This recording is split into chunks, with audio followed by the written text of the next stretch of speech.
Welcome to the Smash series on lameness. I'm Noldy Rust, and today we are on the Swney farm with Dave Swney and Stu Rodgers from Hoof-it. Today we're going to talk about identifying lame cows and where they are lame. So Dave, you had a lot of lameness problems a few years back, and I think it's lessened now. So what have you done on your farm to prevent lameness in the last few years? Yeah, I guess a number of things, and it's really hard to sort of pinpoint the one thing that has helped improve our lameness here. I guess one of the big things is sort of focusing on prevention rather than cure. We've done things like rubber matting, investing in crush, the right crush to actually do some preventative hoof trimming on those cows before they go lame, training with staff, identifying cows before they get too lame. For example, this cow that we're going to look at shortly, we noticed her lagging a bit behind this morning walking up to the farm dairy, and so we thought, well, maybe we should actually get her out and have a good look at her to see what's going on. I'll go and bring her up now, but before we do that, Stu, what do farmers do wrong? That what's the primary cause of lameness that you see when you go in? Basically, a lot of time on farm, we're still being reactive rather than proactive. So we're waiting for the cow to limp rather than getting in ahead of that onto the prevention side of things. So that's as Dave said earlier, there's a lot of things they've done on farm to aid prevention.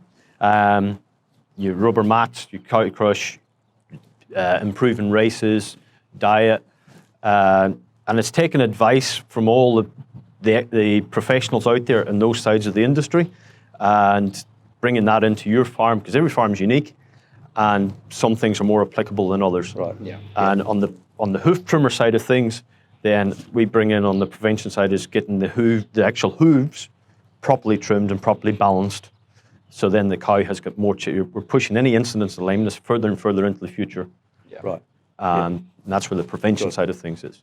Okay, well, we'll go and get this cow now and walk her up and we'll see what she walks like, eh? Yep. Basically, I am just looking at how the cow walks and is she limping or not? Yeah. And as you just said, sometimes we need to try and get in there before that. But from your sort of professional eye, what sort of things do you think we need to be looking at as farmers and some of the key components of how a cow walks? Yeah. In your herd, and you've got your herd speed, you're looking at the cows that are lagging behind, particularly if they've gone out of their normal herd sequence. So you could have some of your leader cows most of the time, and then if they start dropping back, then you have to think why. Yeah. So, and it could be feet, it could be something else. So then that takes in some part of the physicality of it. Also on the prevention side of things, most of the lame cows generally have got overgrown hooves. Yeah. So if we can trim back the overgrowth and get those cows more balanced, then there's a greater chance that those cows won't get lame for a considerable time. First place. That's the hoof trimmer's point of view. Yeah, yeah. So with this cow that we just saw walk past us, I mean, for the viewers here, they've had a little bit of time now to think about what was wrong with the cow and how she was walking.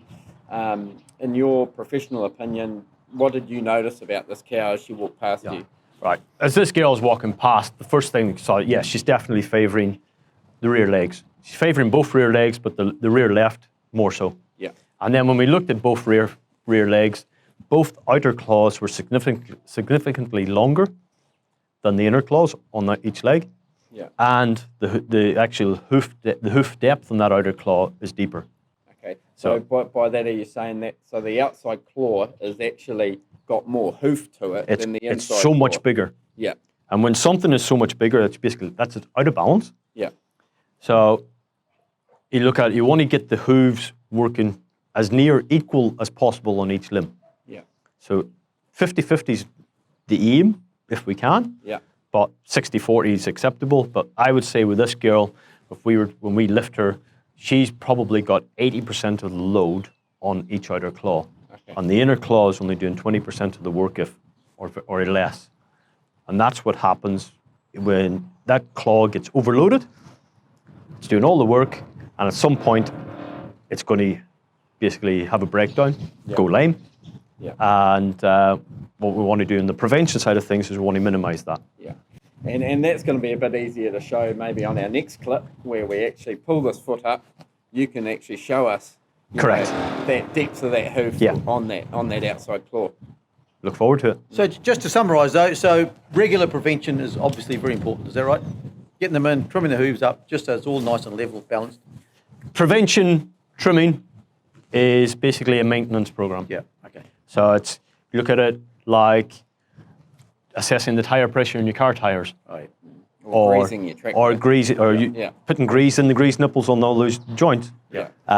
It makes things work for a lot better. Okay. All right. Well, let's go and get this cow on, and we'll have a look at her feet, eh? Cheers. Good.